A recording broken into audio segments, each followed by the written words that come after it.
Chupa-chups. Doimiy xursandchilik. Kosmos haqida 100 ta fakt. Qani, ketdik. Saturn suvda suzishi mumkin, chunki uning zichligi juda past. Birinchi bo'lib koinotga chiqqan inson Yuriy Gagarin.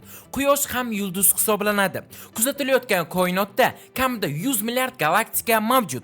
Yer somon yo'li galaktikasida joylashgan. Venera Quyosh sistemasidagi eng issiq sayyoradir. Uning harorati 500 gradusga yetadi. Yupiterda bir sutka taxminan Yerning 10 soatiga teng. Quyosh juda katta miqdorda energiya ishlab chiqaradi. Qora tuynuk atrofidagi radiatsiya xavfli hisoblanadi. Quyosh sistemasidagi barcha sayyoralar Yupiter ichiga sig'ishi mumkin. Kosmik chiqindilar jiddiy muammo hisoblanadi. Saturndagi shamol tezligi 1800 km/soatgacha yetishi mumkin. Olimp tog'i Quyosh sistemasidagi eng baland tog' hisoblanadi. Atmosferasiz Yer butunlay muzlab qolardi. Mars qutblarida qalinligi 2,5 kilometrgacha bo'lgan muz qoplamalari mavjud. Uran yotgan holatda aylanadi. Neptun Quyoshdan eng uzoq sayyora hisoblanadi. Oy yuzining yarmi doim Yerga qarab turadi. Quyosh asosan vodorod va geliydan tashkil topgan. Orbitaga chiqqan birinchi hayvon Layka laqabli it hisoblanadi. Somon yo'lining diametri taxminan 100 ming yorug'lik yilidir. Katta massaga ega yulduzlar umri qisqa bo'ladi. Tekis Yerga ishonadigan odamlar ham juda ko'p hisoblanadi. Neytron yulduzning bir choy qo'shq moddasi taxminan 110 million tonnaga teng. Kichik massali yulduzlar to'liq konvektiv bo'ladi. Yulduzlar gaz bulutlaridan tug'iladi. Somon yo'lida har yili taxminan 40 ta yangi yulduz paydo bo'ladi. Quyosh nuri taxminan 8,5 daqiqa davomida Yerga yetib keladi. Oddiy materiya koinotning atigi 5% ni tashkil qiladi. Koinot qorong'u ko'rinadi, chunki yorug'lik juda kam tarqaladi. Quyosh o'rta kattalikdagi yulduzdir. Somon yo'lida kamida 100 milliard yulduz mavjud. Koinot 13-14 milliard yildan beri kengayib bormoqda. Somon yo'li va Andromeda galaktikasi milliard yillar ichida ular to'qnashadi. Qora materiya koinotning taxminan 27% ni tashkil qiladi. Qora energiya esa 68% ni. Supernova portlashlari Yerga ham ta'sir ko'rsatadi. Supernova bu ulkan yulduzning portlashi. Yerdagi daraxtlar soni galaktikamizdagi yulduzlar sonidan ko'ra ko'proq. Qora tuynuk juda kuchli tortish kuchiga ega. Hatto yorug'lik ham undan chiqib keta olmaydi. Qora tuynuklar katta massali yulduzlarning qulashi natijasida hosil bo'ladi. Olimlar fikricha, qora tuynukka tushgan inson maydalanib ketadi. Veneradagi bulutlar oltin gurgut kislotasidan tashkil topgan. Qora tuynukka tushgan obyekt deformatsiyalashib ketadi. Inson birinchi bor 1969-yilda Oyga chiqqan. Birinchi sun'iy yo'ldoshni Yer orbitasiga 1957-yilda SSR uchirgan. Quyosh sistemasining chegarasi Quyosh tortish kuchi zaiflashadigan joyda tugaydi. Yerdan ko'rinadigan eng katta Oy krateri Beyli hisoblanadi. Koinotda ovoz eshitilmaydi, chunki u yerda tovushni uzatadigan muhit yo'q. Ba'zi asteroidlarda qimmatbaho metallar mavjud. Har kuni Yerga taxminan 200 ming meteorit parchalari tushadi. Yer massasi 500 yil ichida million tonnaga oshgan. Koinotda ulkan suv buluti bor. Ba'zi egzoplanetalar olmosdan tashkil topgan. Yupiterning yo'ldoshlari geologik faollikka ega. Kosmik nurlar odam evolyutsiyasiga ta'sir qiladi.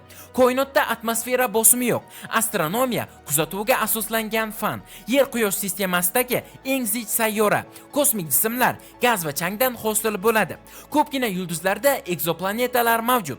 Supernova yulduzlari koinotni og'ir elementlari bilan boyitadi. Yangi avlod yulduzlar tarkibi eski yulduzlardan farq qiladi. Eng yaqin yulduzga yorug'lik tezligida yetib borish uchun 4 yil kerak bo'ladi. Eng katta 55 tonnalik meteorit Namibiyadan topilgan. Venerada odam bosim tufayli ezilib ketadi. Mars va Yerdagi vaqt deyarli teng. Oy yiliga Yerdan 3,8 cm uzoqlashadi.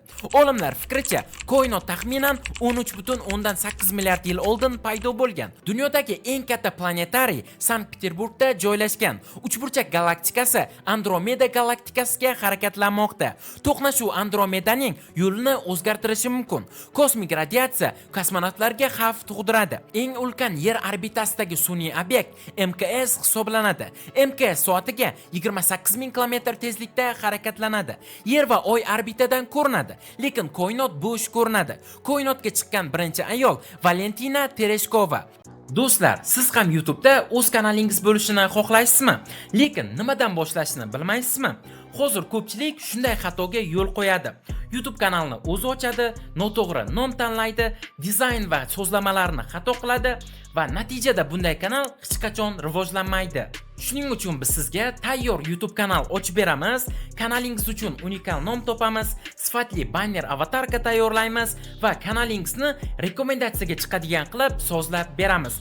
Hattoki hozirda ko'pchilik duch kelayotgan raqam bilan tasdiqlash muammosini ham hal qilib beramiz. Agar siz ham YouTube'da o'z kanalingizni boshlamoqchi bo'lsangiz, ekrandagi admin profiliga YouTube kanal so'zini yozib qoldiring.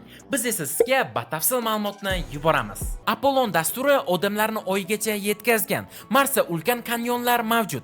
Tashqi gigant sayyoralarda qattiq yuzalar yo'q. Yupiterdagi bulutlar ammiak va suvdan tashkil topgan. Oyda odam izlari millionlab yillar davomida o'chmaydi. Sababi u yerda suv va shamol yo'qligi sabab. Yulduzlar soni Yerning barcha plyajlaridagi qum donalaridan ko'p. Saturnda olti burchak shakldagi bo'ronlar bor. Marsda quyosh botishi ko'k rangda bo'ladi. Yupiter Yerning himoyachisi hisoblanadi. Sababi Yupiter xavfli asteroidlar va kometalardan himoya qiladi.